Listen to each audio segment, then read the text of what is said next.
বিচার নিশ্চিত করতে হয়, অবশ্যই আগে যারা জুলাই গণ অভ্যুত্থানে জুলাই যোদ্ধা যারা আহত হয়েছে, শহীদ হয়েছে, তাদের বিচার আগে নিশ্চিত করতে হবে।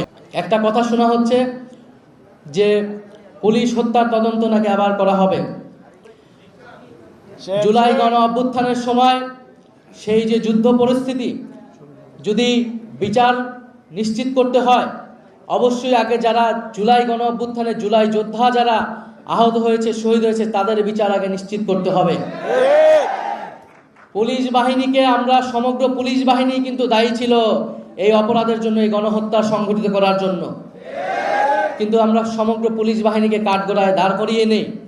আমরা বলেছি যারা অভিযুক্ত ব্যক্তি শুধু তাদেরকে আমরা বিচারের আওতায় আনবো, আর পুরো বাকি পুলিশ বাহিনী যাতে সংস্কারের মধ্য দিয়ে জনগণের পক্ষের বাহিনী হিসেবে আবার কাজ করে।